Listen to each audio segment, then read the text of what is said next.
Welcome back, everyone. Ready for another deep dive. Today, we're going somewhere pretty intriguing. An island that's been, well, let's just say it's shrouded in mystery. Mystery is putting it mildly. This is a place that's whispered about in legends, sought after by explorers for who knows how long, but never actually found.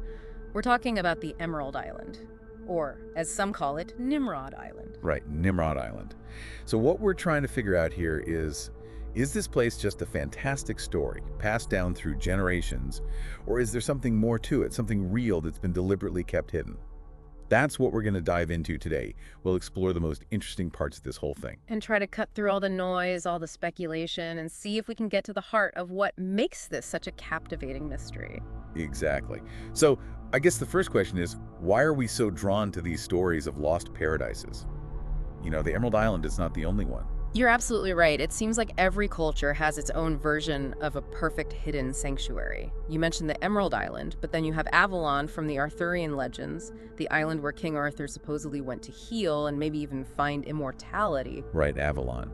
That misty, magical island. It's like this universal human desire for a refuge, a place to escape from all the chaos and difficulties of life. It makes you think of the Garden of Eden, too, the original paradise that was lost. Absolutely, the Garden of Eden. And it's interesting that both Avalon and the Emerald Island are often linked to this idea of rejuvenation, of escaping the limitations of mortality. Okay, so we've got this theme of escaping, of finding a perfect place.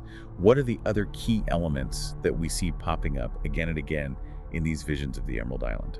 Well, the most common theme is definitely utopia. It's always described as this place of abundance where there's no sickness or scarcity, a place where nature is in perfect harmony and people live in peace and enlightenment. Yeah, it's not just a nice vacation spot. It's more like a vision of humanity at its absolute peak. The inhabitants are described as being incredibly wise and beautiful, almost like they've transcended our normal human limitations. And this idea that it's hidden, that it's difficult to find, that seems to be a big part of what makes it so alluring. Right. The idea that it's protected somehow from the outside world, whether it's through magic or natural barriers or simply its location in some remote, uncharted part of the world, it makes it feel even more special, like it's a secret waiting to be discovered.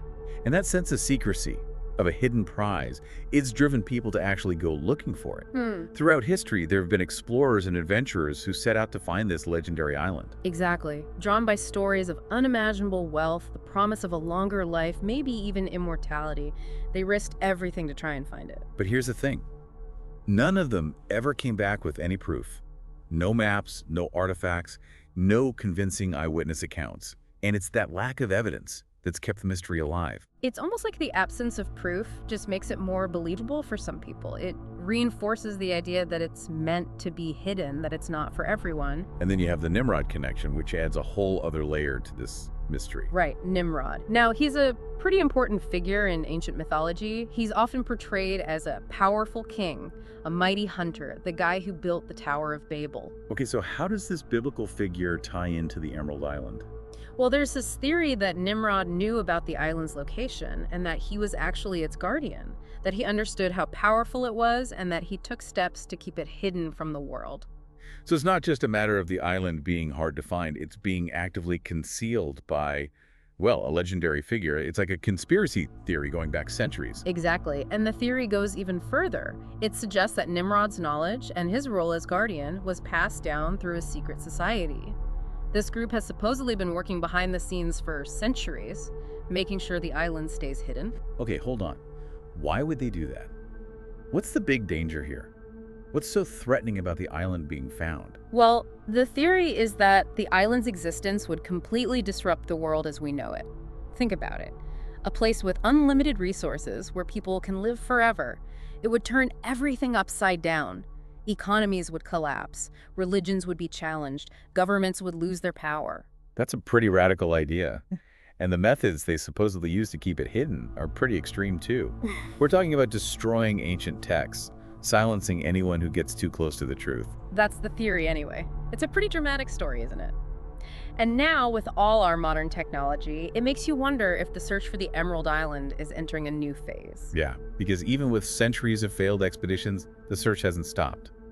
And now we have tools that those early explorers could only dream of. Satellites, sonar, underwater exploration vehicles, things that can help us see into parts of the world that were completely inaccessible before. Right. Satellite imagery can scan vast areas, looking for any signs of a hidden landmass.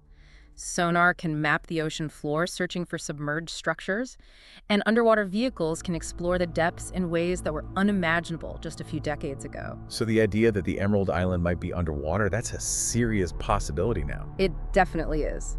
If you think about how much sea levels have risen over thousands of years, it's entirely possible that a coastal island could have been submerged.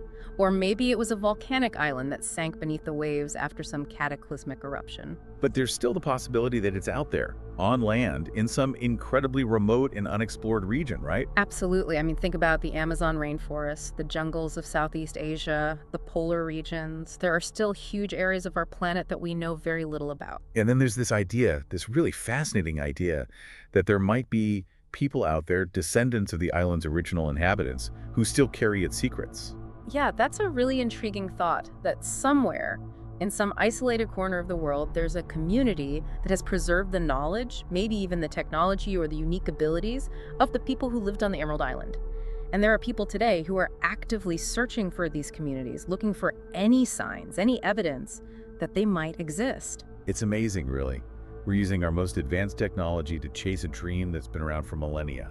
It shows you how powerful these stories are, how deeply they resonate with something inside us. And I think that's the key takeaway here. Whether the Emerald Island ever existed as a physical place, it represents something much bigger. It symbolizes our desire for a perfect world, a world free from suffering and limitations. It speaks to our fascination with the unknown and the possibilities that lie just beyond our current understanding. It's a powerful reminder that there's still so much out there that we don't know. So much left to discover. And whether we ever find the Emerald Island or not, the search itself is incredibly valuable. It pushes us to explore, to question, to imagine. And maybe, just maybe, it brings us a little closer to understanding ourselves and our place in the universe. So as we wrap up this deep dive, think about this. What would it mean if we actually found the Emerald Island? What would the consequences be for ourselves, for our world? It's a question worth pondering. It definitely is. And it's a question that we'll keep exploring as we continue to delve into the mysteries and wonders of our world. Thanks for joining us for another deep dive. Until next time, keep searching, keep questioning, and keep your eyes on the horizon. You never know what you might find.